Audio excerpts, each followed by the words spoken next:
Welcome to the Becoming You show with me, your host, Leah Roling. Do you believe you are capable of choosing your future? Sometimes it takes just one person to believe in you, for you to believe in yourself. If you find yourself continuing to say, someday I will take better care of myself, only to continue living the same day over and over and over again, then you, my friend, are in the right place. I am your biggest cheerleader, inspiring you to become you on purpose and with intention. Are you ready to create a life you love?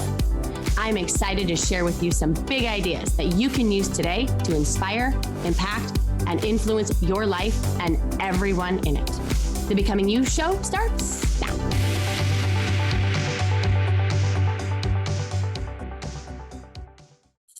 Hello, my friends.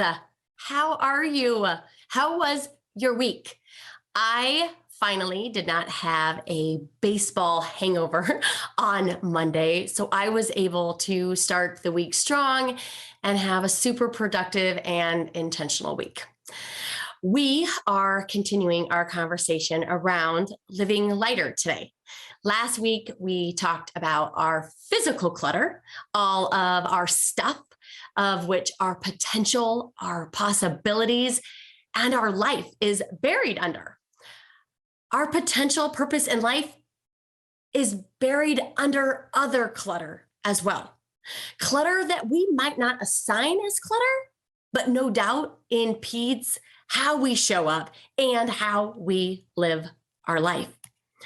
Between the internet and Google and Facebook and Instagram, LinkedIn, and the like, Americans spend an average of 1 hour a day minimum on our phones. Now, I get it, an hour a day doesn't seem much, but if you extrapolate that out to a year, we spend 45 8-hour days scrolling and swiping. And yet we say we don't have time to work out, to eat healthy, connect, and have meaningful quality time with our kids, our spouses, and our friends. I mean, who has time for self-care? Over the last 15 years, as technology has dramatically increased its presence in our lives, a new form of clutter has emerged. They call it virtual clutter. And as we become more and more reliant upon technology, we can almost guarantee that more and more virtual clutter will try to creep into our lives. By definition, virtual clutter is any technical device, application, or medium that fosters procrastination, impedes in-person communication, creates obsessive tendencies, interrupts workflow, creates distraction, and I'll just add, disrespects the rules of common courtesy. Here are just a few examples of where I see virtual clutter, not just in my life, but just around. We tend to jump on the internet to avoid starting a project or a task. That fosters procrastination. We immediately go directly straight into our inbox, urgently responding to everyone else's agenda and requests, but neglect our own. Creates distraction. You take non-emergency cell phone calls while having dinner out with your spouse or your friends or your parents or your brothers, your sisters. I believe this impedes in-person communication and disrespects the rules of common courtesy. We're constantly checking email, which negatively affects our ability to get things done. It creates obsessive tendencies and it interrupts our workflow. The average person picks up their phone 80 times a day. This virtual clutter affects our productivity, our relationships, and our energy. Here's how.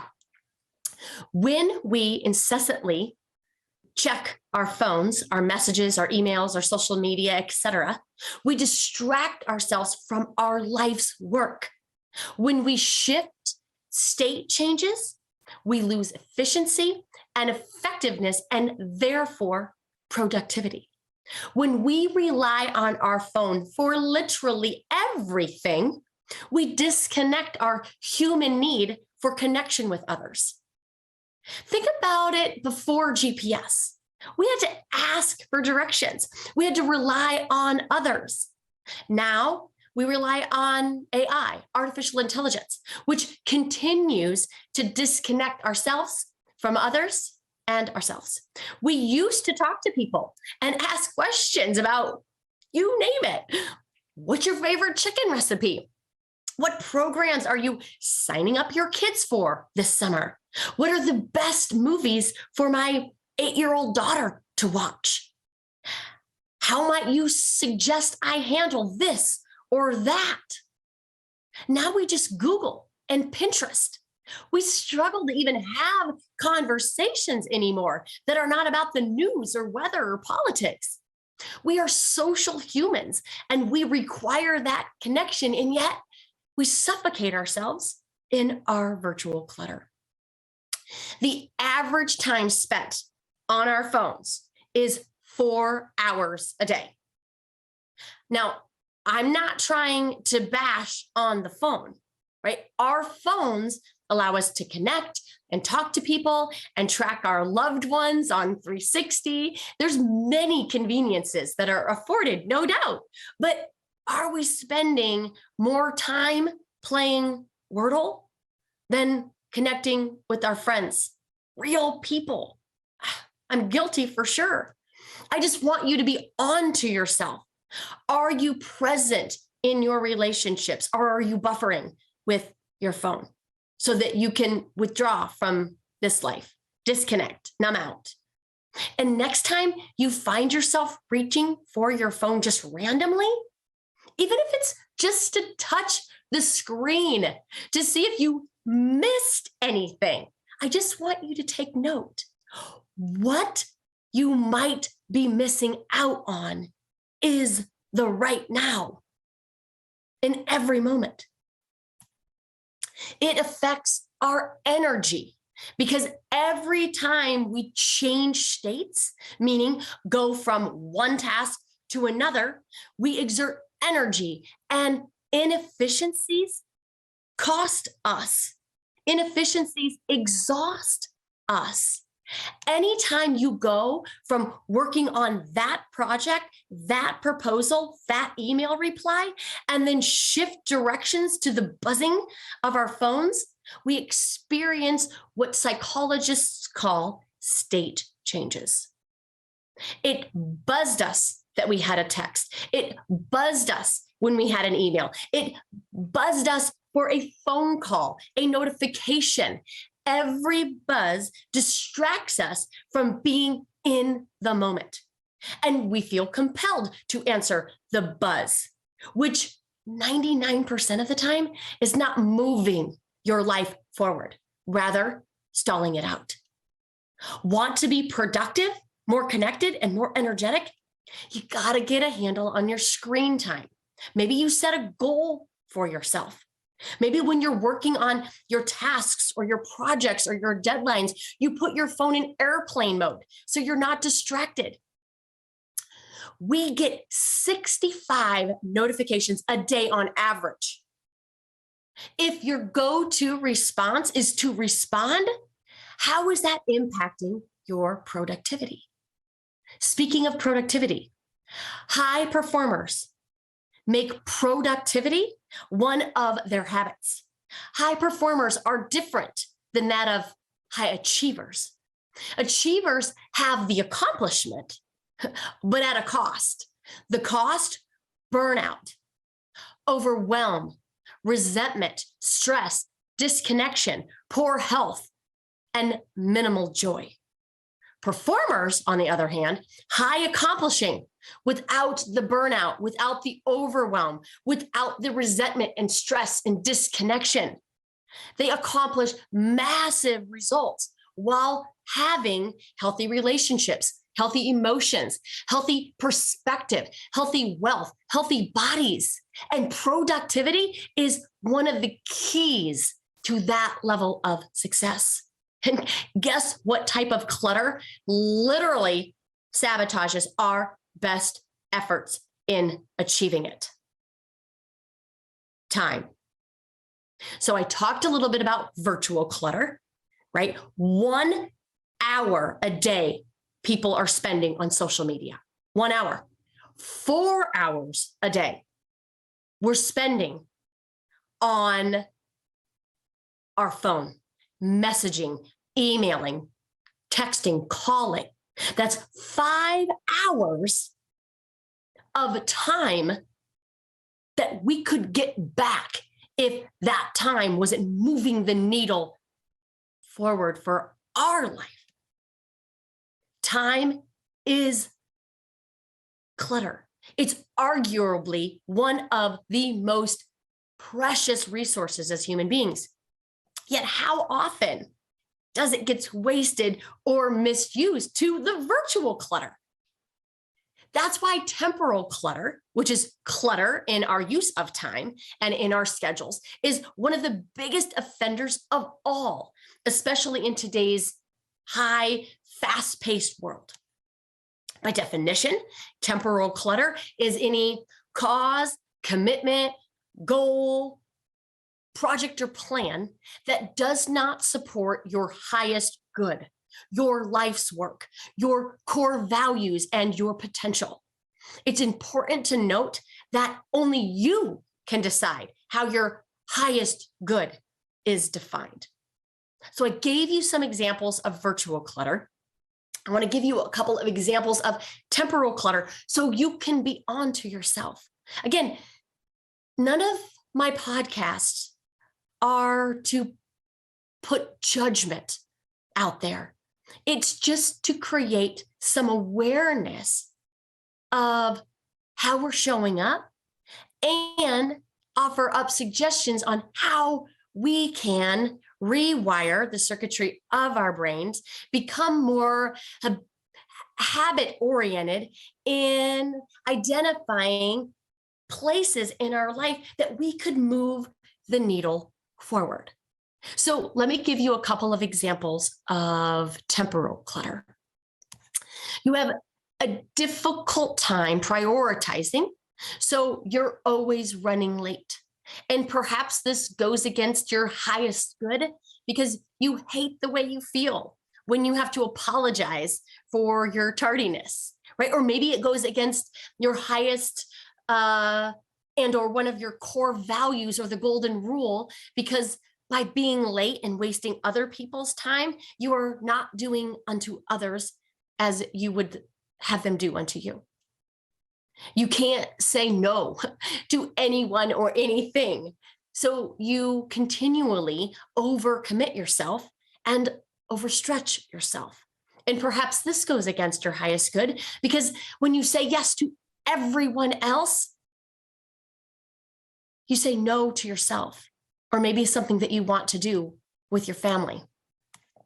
Another example of temporal clutter is you never allow any you time, me time, to refresh and replenish your spirit. And maybe this goes against your core value of health and wellness. And since nurturing your interests and hobbies and body all fit into this category, you aren't allowing yourself to honor your priorities. Another place that I see temporal clutter is you don't set boundaries because you don't want to upset anyone. So instead, you upset yourself. And I want you to keep in mind that time just is. Whether or not you have enough of it is a thought, but a thought that needs to be leveraged with action. If you find yourself saying, I never have enough time to do all the things that I need to or that I want to do, I would challenge you to look at your schedule, your priorities, your projects, your routines. Do they support the life you want? Or do they distract you from it? So I'm going to ask a couple of different questions here specifically. And these are questions that I talk to my high performing clients about as it relates to productivity in their life. Okay. So if you can, and you're not driving somewhere, if you can take out a piece of paper and really map out some of these questions and some of these answers, because the answers are going to be revealing to you on where temporal clutter is getting in the way from you living the life that you want and having all the time in the world to do it. Okay, so here's a couple of questions. The first question is, what does a typical morning in your life look like? Do you wake up refreshed and ready to go? Or do you drag yourself into the kitchen to make that coffee and check on everybody else's emergency by plopping down in your inbox and responding to the world? Or are you on your Facebook scrolling through what's important in everyone else's life and you don't take a beat to figure out what's important in yours? Is there anything that irritates you or frustrates you about your morning routine? And if you could change one thing immediately, what would it look like? What would it be? I want you to consider, and I always offer this up for you, but you are the architect. You get to design your life. You get to decide and choose what it looks like. And guess what I know? Guess what happens in between your plan? Distractions, avoidances, other people's agenda. That's what happens in between your plan. I want you to think about this. What does your typical afternoon look like? Do you get tired around 3? Do you look for a quick pick-me-up so that you can continue to push through without any sort of framework to complete your daily tasks or orient to what is important and necessary? Or do you just randomly work on things that you think matter, but perhaps doesn't? Are you doing a lot of busy work, but not any work that's going to move the needle of your life forward? And if so, what would you change? What are you going to change so that it becomes your afternoon the way you want and not how everybody else wants you? What does your evening look like? We looked at the morning. We looked at the afternoon. What does your evening look like? Do you come home from work doing the same thing that you've always have, expecting different results? What do you want it to look like? I know for so many of us, we work in the home now, and our kitchen is one door removed from where we spend the hours of our day. Are we taking a time to transition from our work and the intentions that we had at work to shifting, transitioning into who we want to be in the kitchen for our kids, for our significant others, for our spouses? Who do we want to be? Let's talk about our weekends. How do you spend them? Do you work weekends? Do you bring work with you on vacations? Why or why not? Again, there is not judgment here. I just want you to choose it as part of the plan that you create for your life, instead of the life just happening in lieu of you. Do you run late? If so, why do you feel this happens? Are you happy with the frequency of your periods of downtime, either your alone time or your time with family, friends, and fun? And if you kind of chuckle, like, frequency of downtime, Leah, doesn't exist. Why not? Why not? You can create it. We think that we just need to push through and do more and accomplish more so that the next day we're more productive or more accomplished. And yet we forget to take the pit stops along the way. We forget to take a few minutes to breathe and to be present and to orient ourselves into how it is that we're showing up. And we just end up in our default conditioning, doing more, running faster, exhausting. We end up in burnout. The last question that I want you to think about is there anything about your normal schedule that concerns you? Why or why not? Anything at all? Are you concerned that you're sleeping in too long? Are you concerned that you're going to bed too late? Are you concerned that you don't have enough time allocated for meditation, for your workouts, for your planning of your priorities and your projects? Are you keeping a gratitude journal? Are you reflecting on what you think about in thought downloads? Are those things scheduled as part of your routines? And if not, why? And if not, and you want them to be, how can you architect it so that they become part of your day today? When was the last time that you thought about your morning routines, your afternoon routines, your evening routines, your weekends, your downtime, your spontaneity? Yes, I plan that too. Okay. When was the last time so that you're creating your life and not living at the effect of it? Do you have a daily 5? Do you have 5 things that you do every single day with a no matter what type of commitment? What could those 5 be if you don't? I promise you, it's a game changer. It makes you feel so much more productive, so much more accomplished when you know that no matter what kind of day I have, no matter how many distractions that I have, I'm going to get these 5 things done no matter what. And you feel accomplished in your day. And that sense of accomplished leaves you feeling confident. It leaves you in momentum, in motivation, moving forward the projects and the goals of your life. My morning 5 truly keeps me on point, on target to get through the day my way. Every single morning, I list out my 10 ambitions, and they're the same from day to day. I just want to keep them top of mind, because otherwise they're on a vision board that we don't look at. They're on a battle board that we don't reflect on. I want my ambitions to be top of mind because I want my brain to constantly be thinking about and searching for and finding ways to make those ambitions manifest. I list my 5 gratitudes every single day.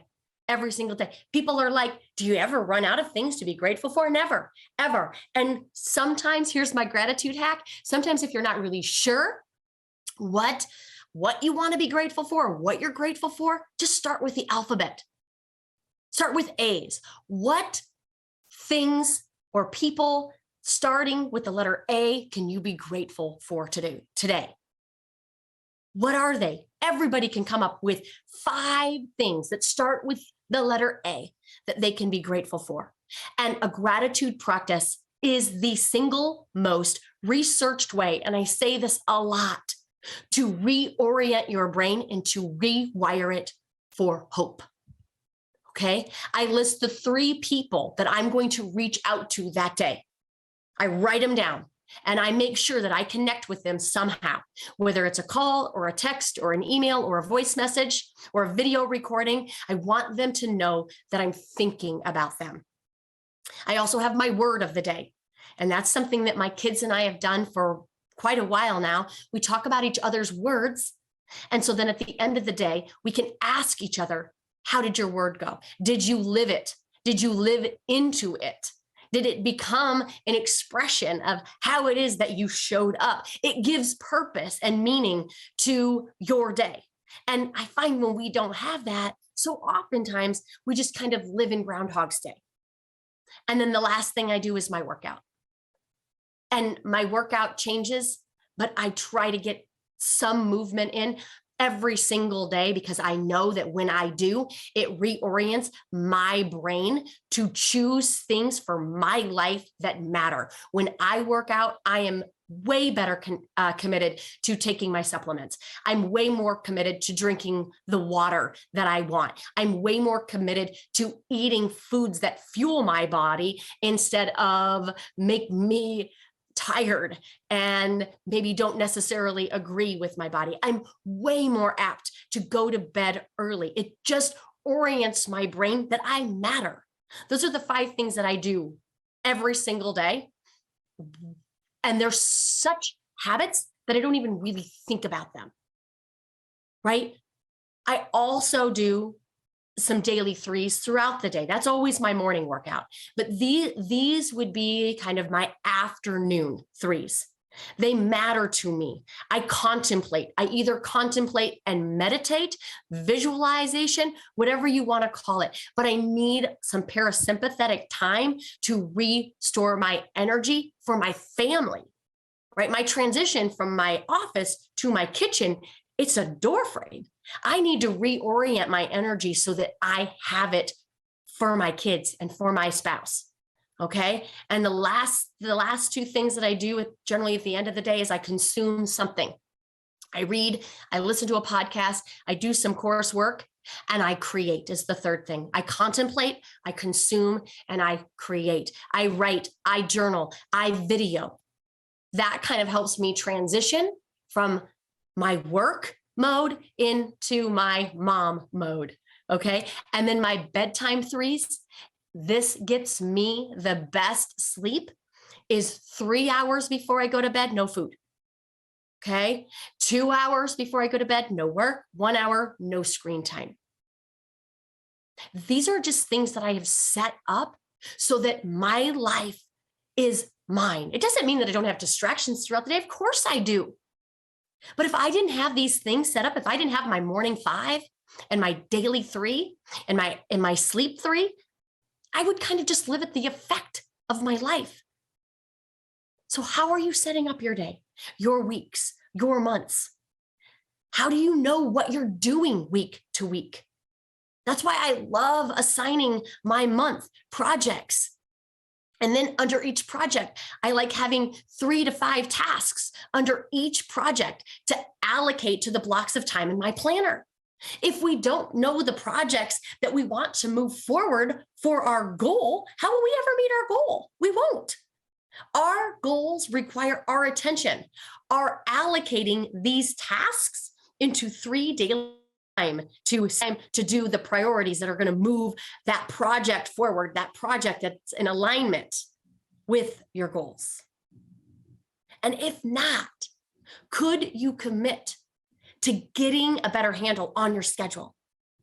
I'm working on a masterclass on this topic.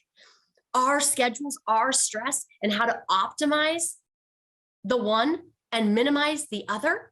I'm super excited to launch it. So stay tuned for details on that. I'm working on cultivating and nurturing a success community is what I'm going to call it. One that is thriving and not just surviving. So I hope you can apply some of these productivity principles, some of these ideas on not only just temporal clutter, but virtual clutter, so that you are free to live the life that you deserve. If you like this episode, would you do me a favor? Would you share it with some of your very favorite people in the world and ask them to do the same? This movement requires our movement, this movement to become more by being more. And if you want to take what you're learning to the next level on this podcast, I would want to invite you to our Becoming online community. You can check us out at www.leahroling.com/becoming. Have just an amazing rest of your day, my friends. Live lighter, become unstoppable, and I will see you next Friday at the same time. We're going to continue to live lighter mentally and emotionally. I don't want you to miss it. We'll see you soon. You have been listening to the Becoming You show with me, your host, Leah Roling, where I share big ideas to inspire, impact, and influence your life. Tune in every Friday at 11 Central on transformationtalkradio.com for your morning cup of coffee, the hug you never want to end, and that inspirational message that you felt was written just for you. Each show is inspiring you to become you with purpose and intention. For more information or to connect with me, visit www.leahroling.com.